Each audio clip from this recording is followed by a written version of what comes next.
If you're a real estate agent, you might be wondering which social media platform, if any, should I be focusing on to get the most bang for my buck? And in this video, I'm going to talk to you about which platforms are the ones to be focusing on and maybe why you might be asking the wrong question. And if you don't know me, my name is Jarvis. I run Jarvis Media Consolidated. We are a marketing company that helps real estate agents create content, run ads, and build their brand and their leads and overall business through social media marketing. We've acquired over 298.3 thousand followers for agents in 2023 and helped real estate agents reach over 5.58 million potential customers or clients and help them save over $275,000 over using an inside hire to run their social media. So using this information, I talk to a lot of real estate agents, and a lot of times people are saying things like, hey, I know Facebook's dead, right? So we don't want to focus on that. We want to focus on Instagram, right? Or maybe, hey, I'm really thinking about getting into TikTok. Should I start to make some TikTok videos and start to jump on some trends? Or, I don't want to just do the talking head video because I want to do like these trends that are really popping off right now. And spoiler alert, all of that stuff is, I think, in my experience, the wrong way to be thinking about social media as a real estate agent. And the reason why is because there are different types of success on social media. Now, what we end up doing is we end up looking, and everyone does this, and so you don't feel bad if this is you, of course, but we end up looking at the people who are the top performers on a platform, and we think, okay, we need to be like them, right? So we look at like Charli D'Amelio, who was more relevant than she is probably now on TikTok, one of the biggest TikTokers for the longest time, and she did all these dance videos. That's why a lot of people were like, oh, we need to do dance videos on TikTok to succeed there. Or you look at Mr. Beast on YouTube, by far the biggest YouTuber out there, and you say, oh, well, I need to do these like crazy giveaways and like these amazing challenges and all of this stuff if I'm going to succeed on YouTube, right? Because that's what the top YouTuber is doing. The problem with that is that, you can use a tool in multiple different ways. And if you're just trying to become a content creator, then yeah, those are great people to look at depending on whichever platform you may or may not want to focus on. But we're real estate agents, and we're using social media not to get famous, but we're using social media to promote and build our business and our brand for our business. And so the rules are different for us because, again, we're not just trying to get views for views' sake. You can get millions of views and get no business out of that. That's very possible.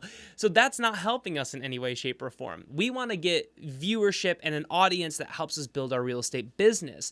And so that's why sometimes it's a little bit misleading to look at top performers in real estate and say, on social media and say, that's what I need to be doing. And that's where the thought of like, okay, what platform should I be on is a little misconstrued. When we talk about social media platforms on this channel, we like to talk about how, these are just different marketing tools. The difference between Facebook and Instagram and YouTube is really like the difference between, email or text message or phone calls, right? Like, when was the last time that you spoke to someone who was like, oh yeah, I do, email marketing, therefore I don't use my cell phone? Right? Like, that doesn't make any sense. We'd be like, what are you talking about? Like, these are all multiple components that help contribute to marketing strategies. And the same thing applies for social media. The reason why is because, and this is, again, a lot of questions I get all the time is really just, I'm only on Instagram, Facebook must be dead, right? Or if you're only on YouTube or you're on YouTube 90% of the time, you might be thinking, oh, other people are on YouTube 90% of the time. That's not the case. We also have to separate not only our mindset from how top performers on the platforms are using social media, if they're not in our industry, if they're not doing what we're trying to do, that's why we shouldn't look at them. But also, we shouldn't look at our own personal habits and deem that as what everyone else does, because we all have different algorithms. We all have different experiences on social media. Just because you don't ride a bike doesn't mean that nobody else rides bikes. And that's an important thing to know. So I do want to pull up these stats here because, again, the conversation of which platform should I be on is always so misconstrued, and I hear it all the time. So really quick, and this is the most used social media sites based off of monthly active users. So it's not overall profiles, but if we're looking at in the US, the most popular platforms in terms of monthly active users, people going on there and using it monthly, it's kind of surprising. Facebook, 177.5 million active users in the US. That's over half the population of the US. Instagram, 138.5 million active users. Instagram, 107.8 million active users. Snapchat, 90.5 million active users, Pinterest 86.8 million active users, and Twitter or X 50.5 million active users. Now, important that the data here did not include YouTube. I'm not sure why people don't consider YouTube a social media platform. I definitely do, but that was not available, unfortunately. I believe that YouTube is likely either number one or number two, right near Facebook in terms of monthly active users. So, two things to take away here. One, there are massive audiences on these platforms, massive, huge fractions of the entire US population. So I guarantee you most of your audience, if not all of your audience, is on social media. Secondly, if we start adding these up, it becomes really clear that it's not like there's 177.5 million active users on Facebook and then a different 138 million active users. I guarantee you that 90% of these numbers are shared among most of these platforms. So when we talk about, like Facebook's dead or whatever, a lot of times that number comes, or that idea comes from the fact that Facebook has grown, very slowly over the past couple of years. And that's because, dude, you're already at over half the population. How much bigger can you get as a platform in the US, right? Like, obviously, Facebook, I'm sure it has a lot of people under 13, but they're not technically allowed to have people under 13 on the platform. And, you definitely have a bunch of 80 to 90-year-olds who are definitely not on social media. So, how much bigger can you get? Of course your growth is going to slow. And you see TikTok grows very fast, but dude, you still have another 70 million to go. That's 70 million people that Facebook has already had for a while, that TikTok still could acquire in the future, especially as people become less worried about TikTok as a Chinese platform or whatever it may be. I'm sure a lot of people still will not join TikTok because of that. But my point, though, from all of this is that there are huge numbers here. And if you're saying, I don't want to be on this platform because it's not really good for me, it's just not true. It's just not true. Your audience is on these social media platforms. And so the way that we at Jarvis Media like to think about it is that you shouldn't really think about the platform. You should think about your audience. And I don't mean I want to target, baby boomers. So therefore I'm not going to look at Snapchat or TikTok. No, I mean, your audience is almost guaranteed to be on all of these platforms, or most of these platforms. So instead, don't think about, what platform should I be on? Think about, how can I create content that my audience, that my target niche or demographic is going to be interested in? How can I provide value for them? And then I'll put it on all of the platforms, right? Because you can use a social media scheduling tool. It does not cost very much. And you can post to all these platforms with one video very, very easily. Now, quick side note, we're building a tool.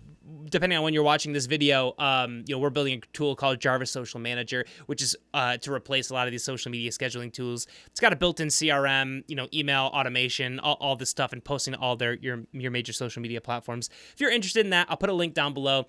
Depending on when you're watching this, it may be in its beta stages. It may be fully released, but go ahead and give it a try. If you sign up, you can get 2 weeks for free to try it out before you have to pay anything. So go ahead and check that out in the link down below. But besides that shameless plug, regardless of what you're using, you don't have to use a social media scheduling tool. You can just post these manually on the platforms. But I would make content thinking about what your audience is interested in, how you can help them, how you can make their life better, and then just post it to all the platforms, right? Maybe most of your audience isn't on TikTok, but you've already made the video. Just post it to the platform. You spent hours thinking about or you've spent years of your experience and then putting that and consolidating that into a video. You might as well take 5 minutes to post that to TikTok, right?